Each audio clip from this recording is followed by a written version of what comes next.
Hey everybody, before we get started, I just wanted to let you know that we have a Facebook page if you want to join our community, and also if you want to send us stories, we have an email, info.wwv2023@gmail.com. Again, if you have stories, comments, concerns, or just want to be a part of the show, info.wwv2023@gmail.com. Thanks. Let's get back to the show.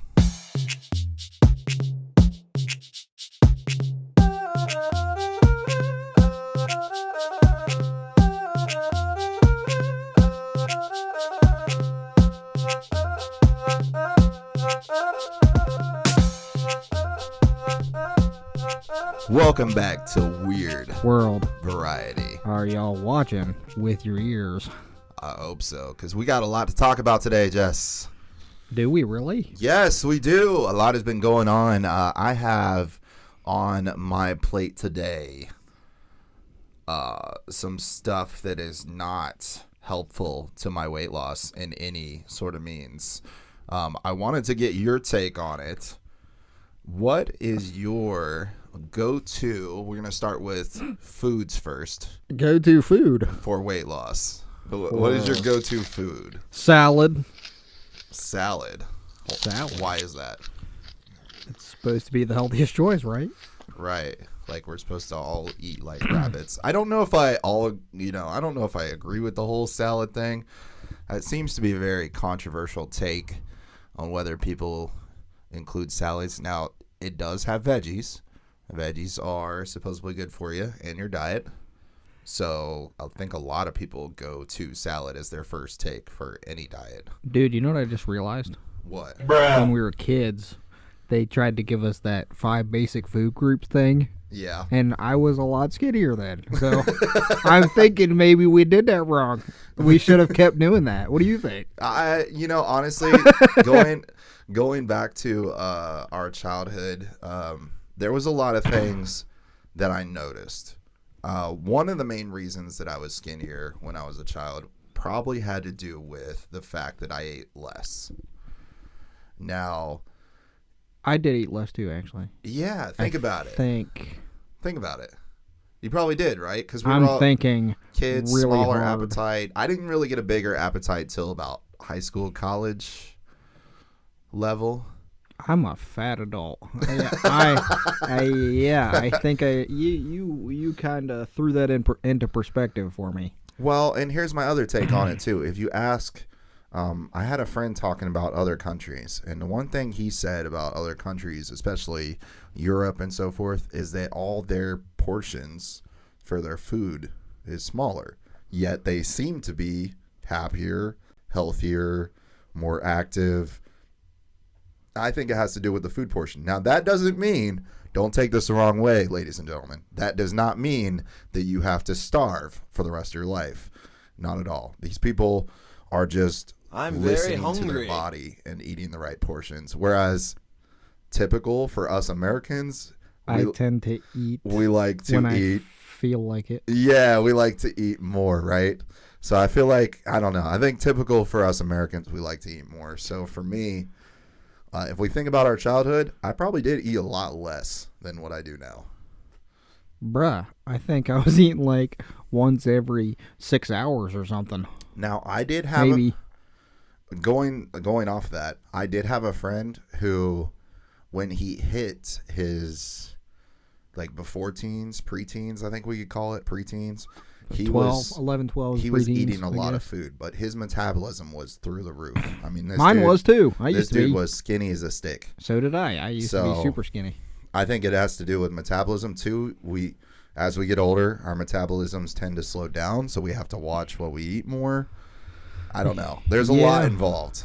Well, I mean, I did gain strength also after losing my metabolism, so that's one upside, I guess. So your favorite go-to was salad that you listed. I tend to go toward the lean meats. So I like chicken, which does not stay long in your digestive system. Sorry, I can't talk. And and fish, like anything to do with fish and chicken, because it's a lean meat. We're grossing Jesse out over here on the The podcast. only fish I eat is tuna. He hates seafood. He hates seafood. But like, no, but like, I almost threw up what I just ate. Thanks, man. but like, no, like it's just one of those things. I like lean meats that don't stay on. From what I've heard, again, I am not an expert on this, but from what I've heard, meats like ground beef, steak, they tend to stay on your body longer. Yeah. I think you're right about that. So I like to stick to the lean meats. Now, I do love my veggies. I love healthy. My problem is in losing weight, I love healthy and non-healthy food. I like it all. My brother was trying to get me to cut sugar, and I'm like, yeah, no, that ain't happening. It's just in too much stuff. Yeah. Like, you can't eat a Klondike bar. I'm like, yeah, I can. I'm not quitting that anytime soon. Which I feel like going back to what we did as kids, like I feel like if somebody told you not to do something, I definitely you were heard that. more liable to do it. It's like that reverse psychology thing. And that's children too. Yeah, I don't know. I feel like Emotional that definitely damage. has something to do with it. But going back to what we were eating, that's my go-to foods. But of course, like I said, I like healthy and unhealthy food. Now, second, all right, what are your go-to exercises? What do you like to do for fun? What is your exercise? I always thought walking up and downstairs while throwing water on myself was a good idea. Why? Why? It's just like, dude, I'm exercising my whole body. What was that? And I'm staying hydrated at the same time. Wait, no, but to stay hydrated, you got to put the water in your body. Well, it still splashes in my mouth also if I'm not aiming for it. So I mean, so who cleaned up the stairs afterward when you it's got water. done? Why you gotta clean it up?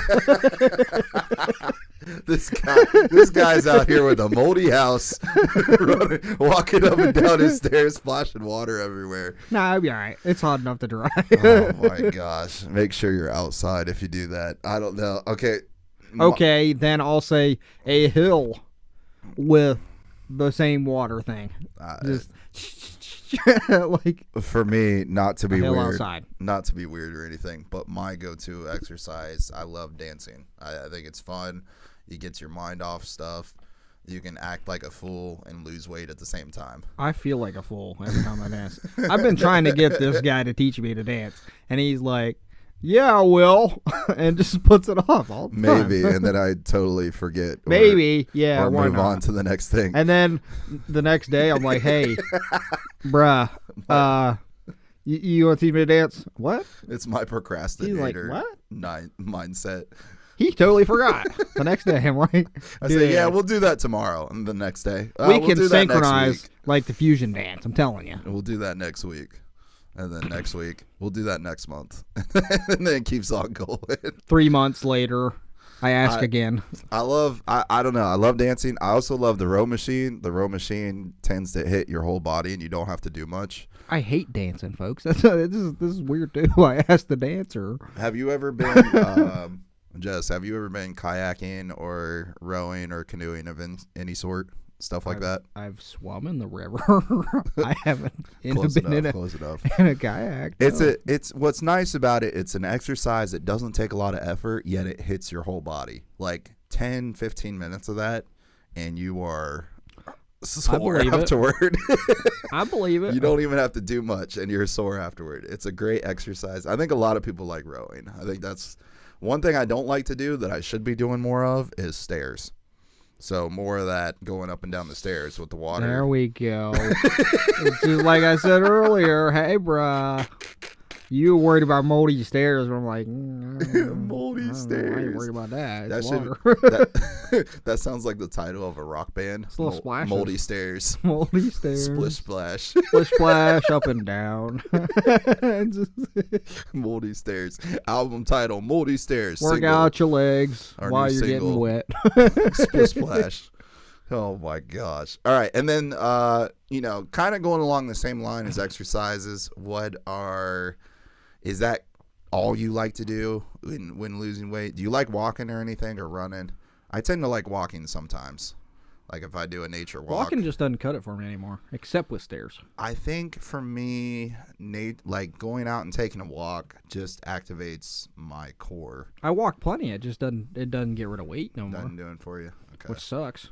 Well, that's where those stairs and everything comes into play because you're activating the full body system when doing that. I was trying to paint a word picture for him. Oh, another thing is squats and oh deadlifts. Yeah, full body squats, dude. Yep. Ever since I saw Zach do them on Crisis Score, I'm like, yeah, that's an easy exercise to do anytime. Like, yeah, no, definitely squats and deadlift. Make sure you swing your arms too while Yeah. you're doing it. For sure. Swing your arms. Stop it. All right. You got to be dramatic about it. Otherwise, it's not as fun, you know. If you're too dramatic, you will injure yourself. Please consult a coach before you lift weights. Well, you know, it is worth it at the time, okay? Oh, my gosh, man. I'm done.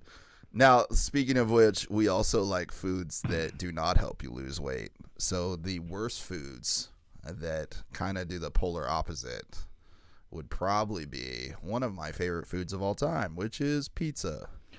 Pizza? Yeah. The bread is awful for you. I know that I for eat sure. The crust. I've eaten too much. One thing I've switched, though, that when I do have pizza, I try to have cauliflower pizza because cauliflower is not as heavy as a frozen pizza. If you haven't had cauliflower pizza, it's pretty good. It is. Folks. It's delicious. It's light. It doesn't make you feel like horrible afterward. Like you don't feel like you're about to pass out. And No, I do not feel like bloated either. No, it's that was actually it was filling and effective. Yes. I'm not sure if that's the right word for it's it. because you're getting more proteins than you are carbs at that point. So I feel like you'll have more energy. I mean, I know carbs can help with working out, but the problem is with frozen foods, there's so much sodium and things in the crust of the pizza. Yeah. It's not really that great for you at all. But I do love me some chicken wings, so I will eat chicken wings any day of the week. Cheesy pizza. I mean, the pizza's probably the worst. If meaty and cheesy. If you could go with something that helps your weight loss, it'd probably be chicken and fish and some other stuff. Also light. If you do small servings of meat too, like pork and steak, if you do small servings, then you find yourself better off. And cheese. The problem is when us Americans want to eat a buffet and we think that's cool, and and then we walk out of there like a blimp. What a buffet is cool. It's such a good price. And you can get anything you want there. Get anything you want. You can stack 7 plates. Not that you should. No. But people do. Try to stick to 3 or 4. If you eat 6 or 7, knock it down to 3 or 4. Yeah, something. I've been trying, but I mean, right.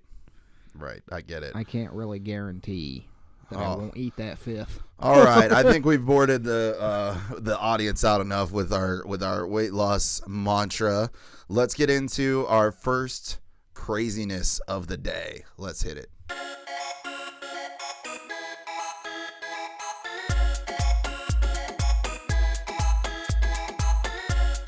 Okay, so we're talking about all the craziness happening. I have some articles for you. We're going to dive right into some more weird news. Are you ready for this? I am very ready for it, I think, at least.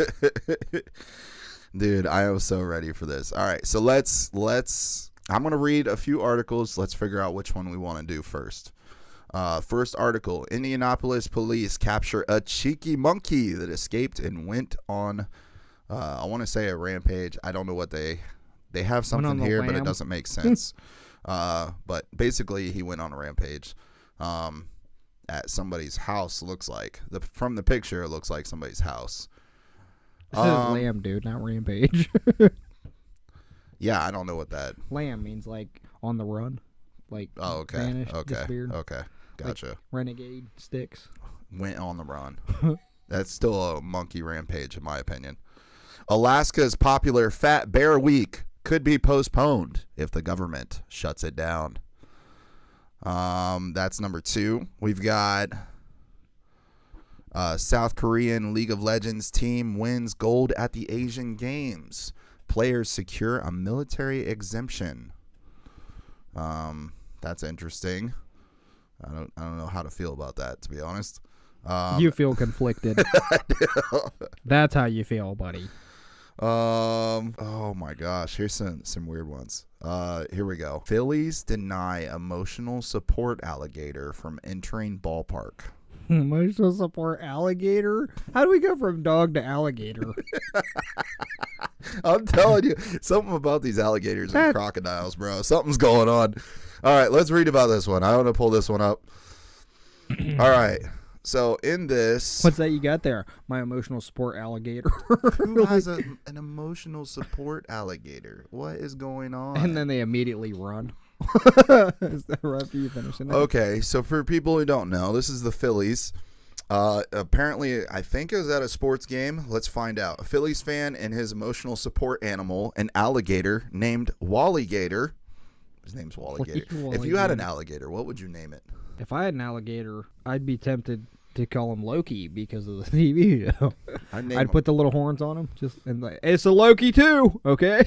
I'd name him Fred or something. That would be really funny. Wally Gator's pretty genius. Wally Gator's pretty good, I guess. Wally Gator's pretty good. Owned by Joey, I don't know how to say this. Joey Henney, Henney. It looked like Joey Jones, of Jonestown, Pennsylvania. The reptile has a big presence on Instagram and TikTok. Of course. Citizens Bank Park's policy on support animals is posted on the Phillies website. It states guide dogs, service animals, or service animals in training are welcome. All other animals are prohibited. What? Apparently, he did not read it. Henney spoke to the Philadelphia Inquirer, last year and said Wallygator helps him battle depression and that he likes to give big hugs. Are you hugging an alligator, bro? I'm trying to imagine this guy or girl hugging Wallygator. Like, I cannot see a gator actually giving hugs back. Ask your friends in the car right now or whoever's around you, would you hug an alligator? I would because I'm completely adventurous and oblivious like that. Would you? But you wouldn't probably, right? Now, he says that the gator has never bitten anyone. That's what he says. Sorry, video is popping up on my thing. On your laptop. I don't know, man. I don't know. But overall, it does say on their website, all other animals prohibited. So he kind of lost that round because he didn't read the website. They said service dogs and dogs in training. Is he a service gator? The alligator does not count you can as a contest service it dog. If it's legally binding, I The guess. alligator does not count as a service dog. I just can't. I can't. Well, I mean, it says service animals, not service dogs. So technically, I'm just walking around with my gator. You imagine a gator on a leash and you're just walking around. I really want to hold a gator and hug it now. Like, just after reading that. Hey, here's my buddy Gator, I hug him. He don't hug me back. He doesn't bite me. He's got like a jacket on. He's walking around with a jacket. I'd give him a leather jacket. Chain. That'd be pretty cool, dude. He's got a gold chain on. Like, hey, what's up? Oh, my gosh. Give him some bling, too. Yeah, why not? Oh, my gosh. All right, we have a couple other. Here's one that I thought was really interesting. Bears raid a Krispy Kreme donut van making deliveries on an Alaskan military base. This ought to be good. And they have a picture. Oh my gosh. These bears are going to town. Are you seeing the picture right now? I'm trying to find it. It should be probably the 7th or 8th article down. Nope. 1, 2. All right. Well, I will show you the picture. Wait. Popular fat bear week? No, that's not it. Nope, it's below that. Spoiler alert, potentially. Yeah, no, that was the one I read earlier. Popular fat bear week. We should discuss that too. That would be interesting. Like, what is a fat bear week? Why is it?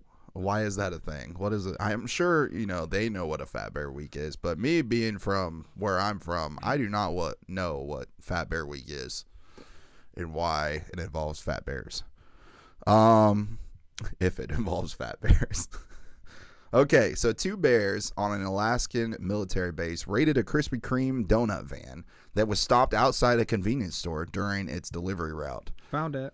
There we go.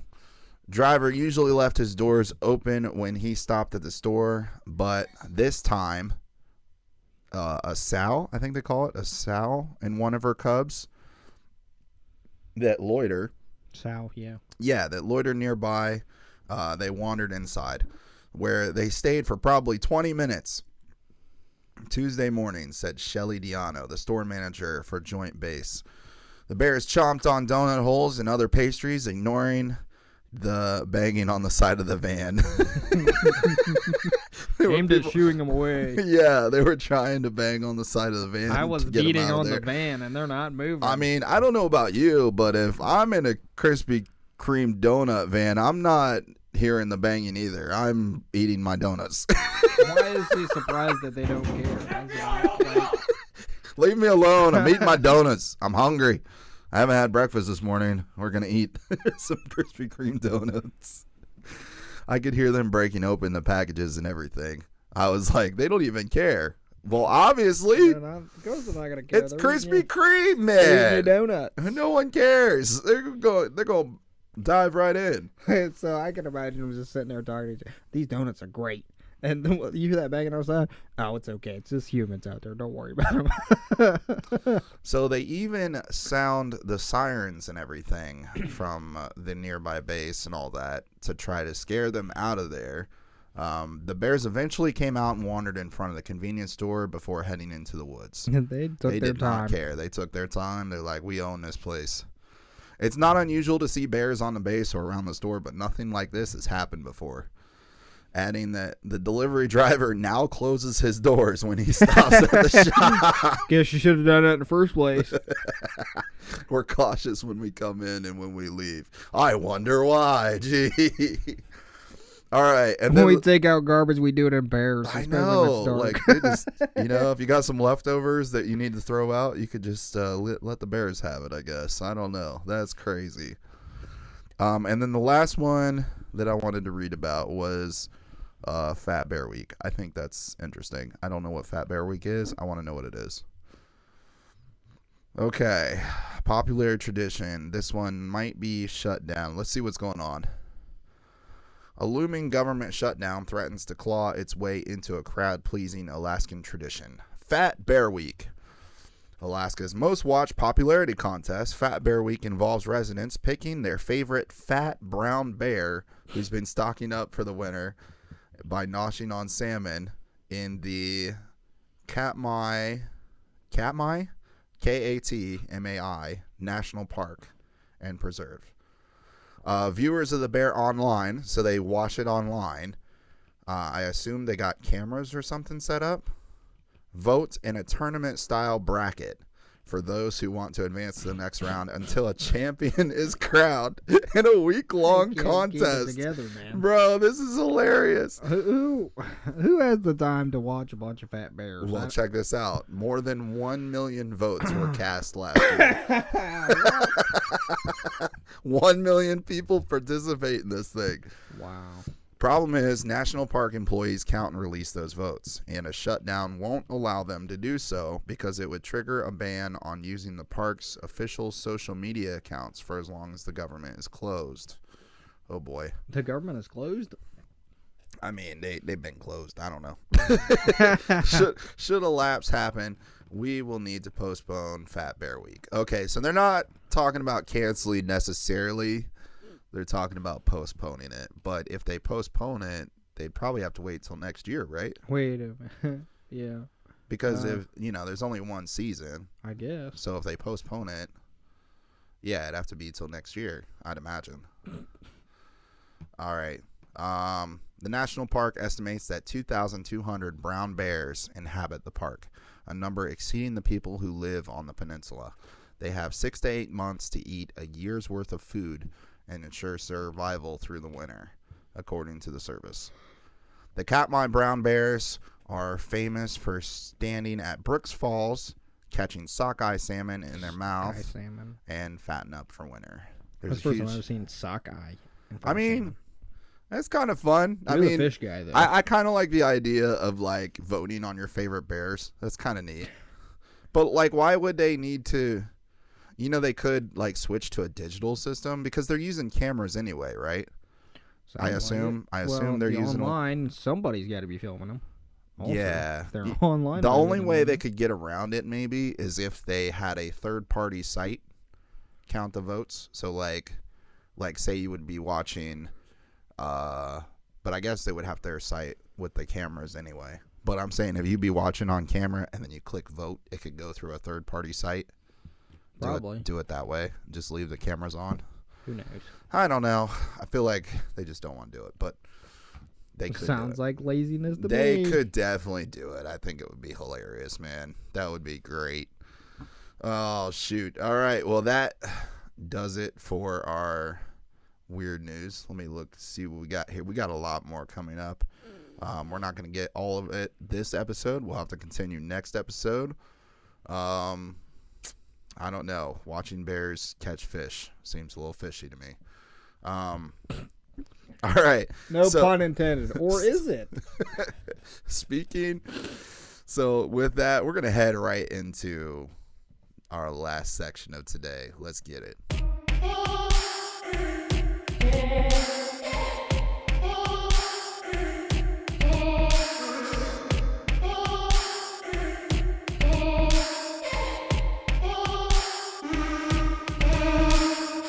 All right, Jess. Speaking of bears and parks, we have some spooky news. We're going to go into, for you hearing on this, it's going to be spooky season by the time this comes out. We're going to head into just a couple weeks, and then we'll have Halloween. So we have some spooky news for you. Yeah. That's my favorite holiday. So we got some spooky news for you. And speaking of parks, we're going to do 13 of the strangest disappearances in national parks. If you ever go to a national park, ladies and gentlemen, make sure you're with somebody. That's my thing. I can tell you that just from experience from traveling, we never went anywhere without a group.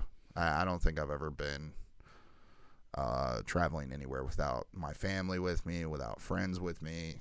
You got to have somebody with you. Apparently you need a jetpack.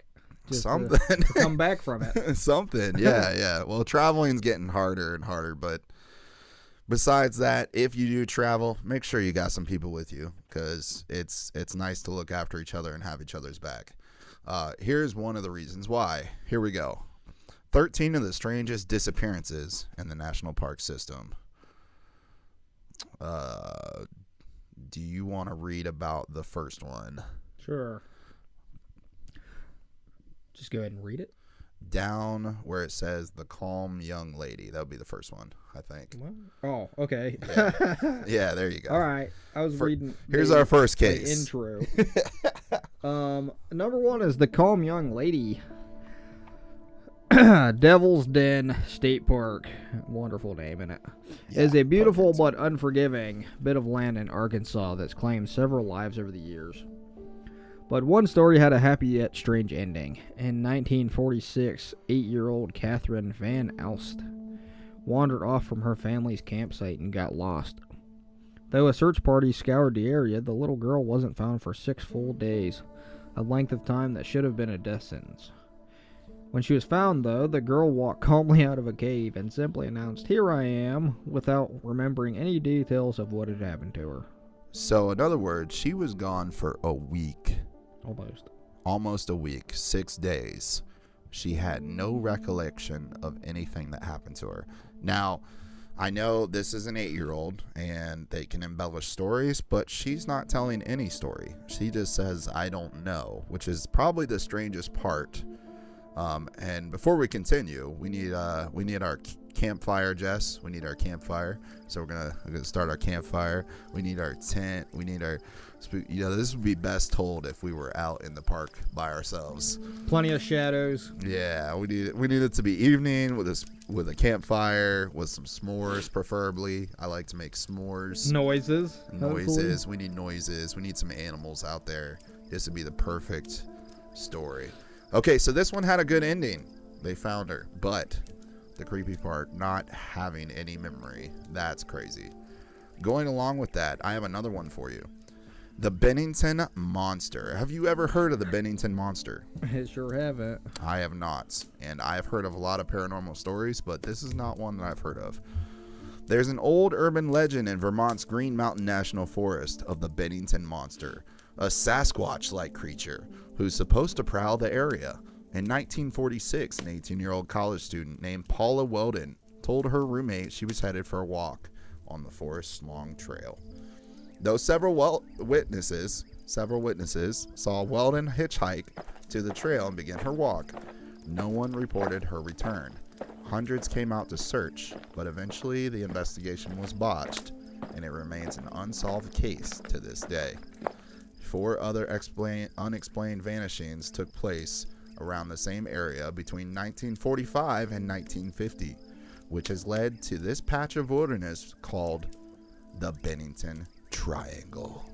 Woo! Insert storm sound effects there. Whatever. Sure, there could be a myriad. You're awful. A myriad of plausible explanations, but having a Sasquatch lurking in the woods makes for some spooky campfire stories. Another lightning strike. All right. No. Wig snap. Or twig snap. Wig. I said wigs. Twig snapping. Wigs? How do you snap a wig? I don't know Do you know how to snap a wig? But,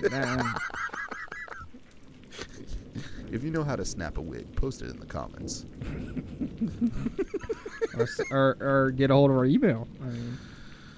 Okay. The third one, the honeymooners. I'll read it if you want. Okay. Just don't read. Okay, yeah. So read it, but like the last sentence, I will tell you the last sentence is just speculation. Okay. Number 3 is called the Honeymooners. In 1928, Bessie and Glenn Hyde were celebrating their wedding at the Grand Canyon. Ever the intrepid adventurers, the Hydes were set to travel the Colorado River Rapids through the Grand Canyon by boat. Wait a second. Pause there. Pause there. I'm trying. Because first of all, these honeymooners were called the Hydes. And it is exactly spelled exactly the same way like as Hyde, Dr. Jekyll and Mr. Hyde. Tell me that's not ironic, bro. Tell me that's not ironic. A little, I guess. Not to make fun of the story whatsoever, but come on now. That's too crazy. That's too much of a coincidence. All right, go ahead. I forgot where I left off now. Thanks. Travel by Grand Canyon by boat. A feat that would have made Bessie the first woman to do that. Jeez. However, when the Hyde's boat disappeared around the bend, the couple went with them. Their boat was discovered months later in the winter, upright and full of supplies. Which is weird in itself. That is super weird. There was no indication of where the Hydes themselves were. Rumors and legends have circulated about the couple for decades, and some speculate that one killed the other and then assumed a new identity. Yeah, well, that's all speculation now. But, like, that's weird that you would find the boat full of supplies. That's really weird. Like, even if you were traveling, say you got along with somebody, even if you were traveling brand new wedding, why would you leave something full of supplies? You would at least use some of it, right? But theirs was full, and the couple just vanished.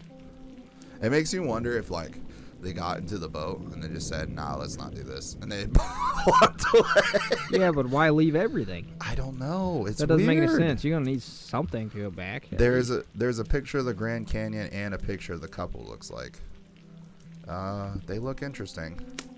I don't know. The looks are kind of sus. I will say the looks are sus. What? Yeah. Are you seeing? They look like ghosts already. I don't know. Why is the why husband, is it black and white? Well, it's because of the time period, probably. I don't know. Wait, yeah, this was 1928. Yeah. Oh, oops. Yeah. Yeah, Okay. that's why. Never mind.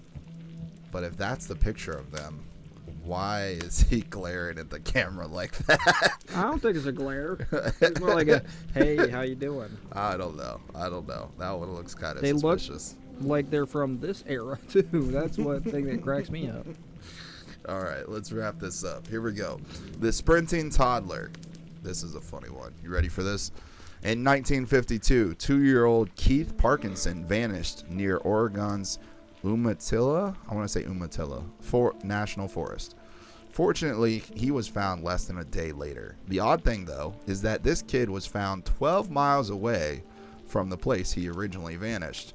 A trip 12 miles. 12 miles. A trip that would have required him to surmount not only a variety of waterways and fences, but also 2 mountain ranges. So how the heck, in 1952, did a 2-year-old traverse 12 miles? Walk 2 mountains. And it said less than a day. The only thing I could possibly think of. He was excited, dude. Like, hey, look at all this open space. Even if he was in a car, I don't know. How fast did cars go back then? They got a lot of energy. The only thing because the only reason why I'm saying that, yes, it's only 12 miles. Okay. But we're talking about 2 mountain ranges. And a little kid. We're not talking a lot of roads back then. We're talking 52. So I don't know. Even if there was a road, that's the only thing I can think of was somebody let him have a car ride. But then again. That's creepy. Yeah, also, like what? A what? And how did a 2-year-old do it? 12 miles. That's insane.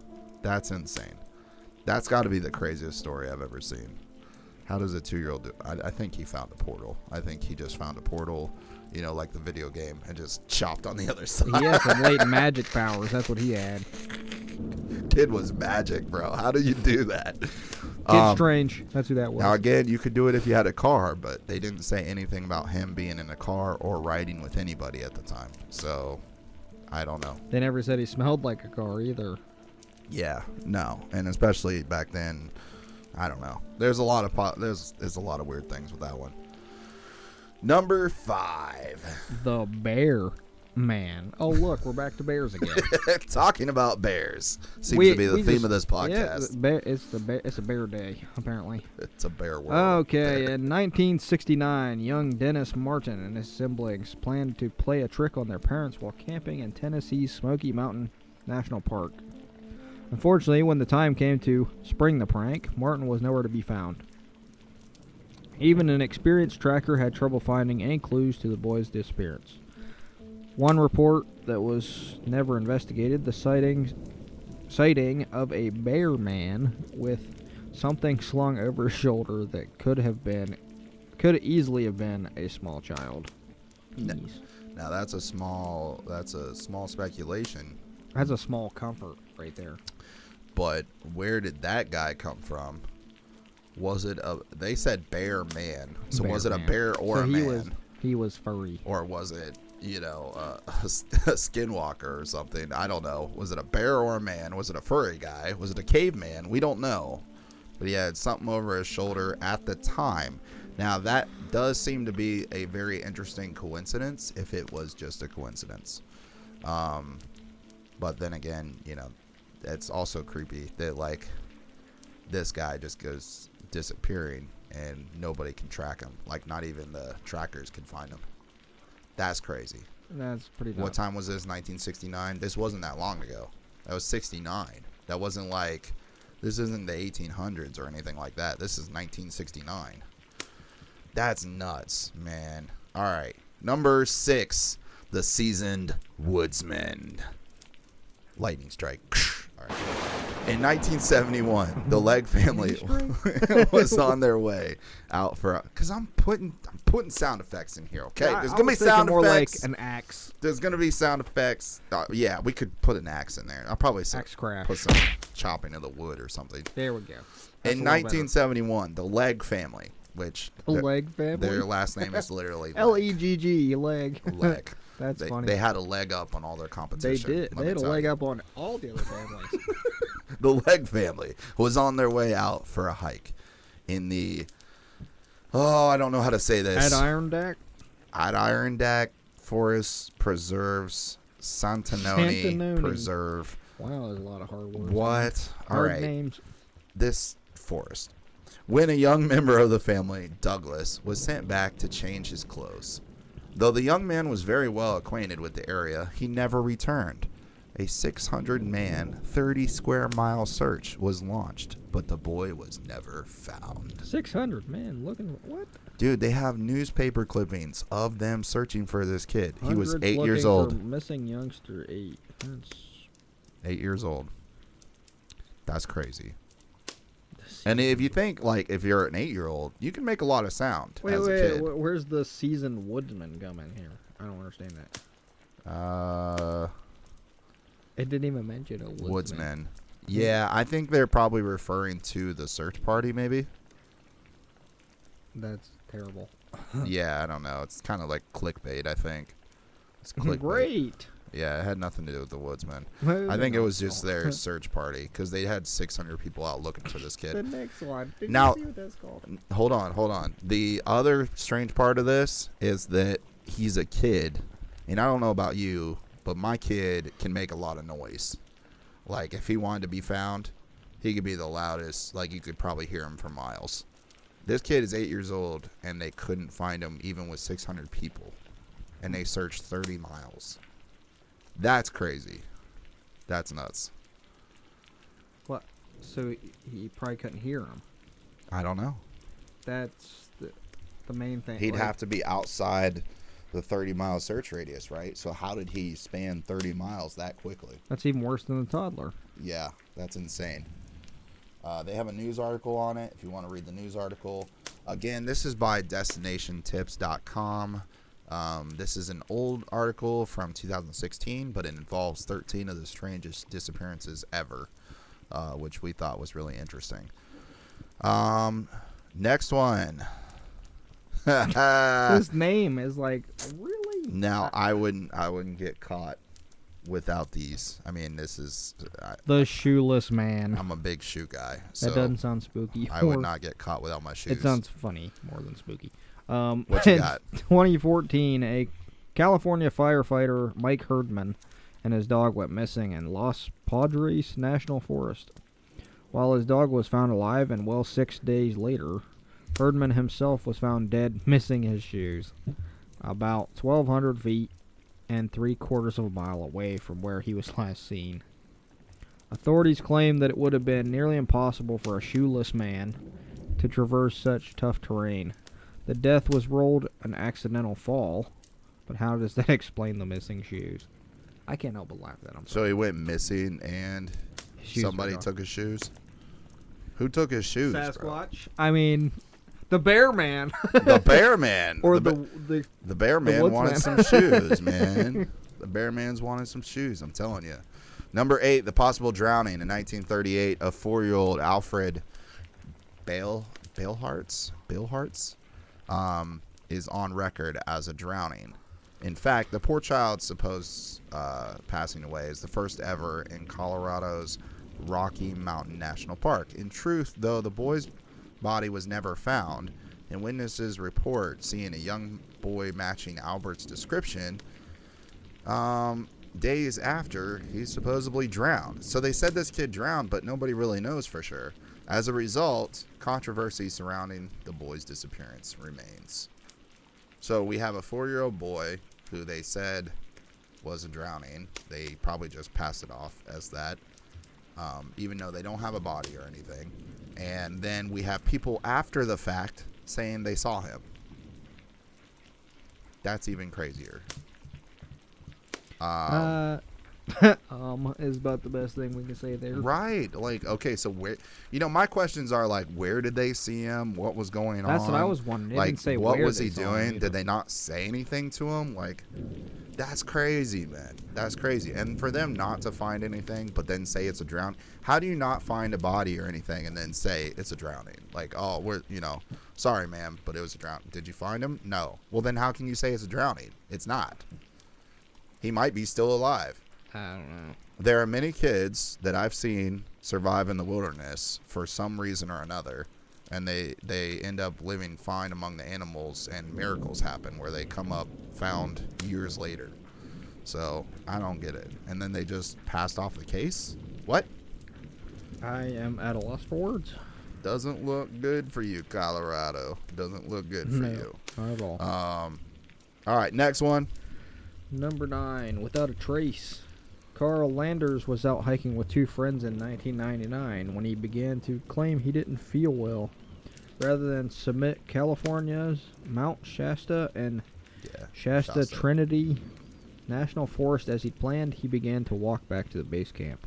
Okay. In spite of the fact that local authorities used an infrared helicopter alongside U.S. Rangers, no trace of Landers was ever found. How is that possible, dude? They even knew where he was going. That's insane. Bro, these just get stranger and stranger, man. Like, they even knew where he was going. They used a helicopter with infrared systems, which those are really powerful, and still couldn't find him. The Plucky Climber. Number 10. Number 10. Details are scarce on the 1957 disappearance of a young boy in Yosemite National Park. When hundreds of people, including bloodhounds, searched for him, they found the 2-year-old had climbed 3,000 feet straight up a rock face and somehow lost his pants. Thankfully, he suffered from nothing more than dehydration, but no plausible explanation was ever given as to how he got up there. Well, at least this one ain't missing, technically. They found him. They found him, but 3,000 feet in the air. He disappeared until they found him. How did he get up the rock face? These kids are 3,000 feet. These are magic, bro. These kids are magic. How the heck? I feel like he was carried up there by a bird. That had to be a huge bird. And he somehow lost his pants and all that. So. And why would a bird snatch him? I don't know about you, but I don't ever picture a 2-year-old climbing a cliff. There's no way. Like, some are curious. Some 2-year-olds and 3-year-olds are curious, but 3,000 feet? I feel like their instinct kicks in. No way, dude. I don't know, bro. That's insane. 3,000 feet up a cliff face. Number 11. The mountain lion. Poor David Gonzalez was camping with his family in a Big Bear Lake campsite. Bear again, dude. That's too many bears. So many bears today. In California San Bernardino National Forest in 2005 when he went to grab some cookies from the family's car. Bear in the cookie jar. Bear in the cookie jar. There's so many bear puns I can make today. Oh my gosh. Unfortunately, he never returned. His body was discovered a year later, a mile away from the campsite.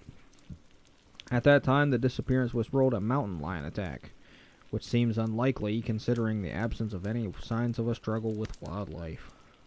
That's weird. So they're saying they found him, and they ruled it a mountain lion attack. But I mean, you have to have like claw marks and bites. But there's no wildlife? Wait a second. A mile from the campsite. Mountain lion attack. Was he? His body was discovered a year later. That wasn't even like they didn't even discover him for a year. That's insane. What? It didn't even say they. Did it even say they were looking for him during that year? Or? I don't know. What the heck? These articles are very.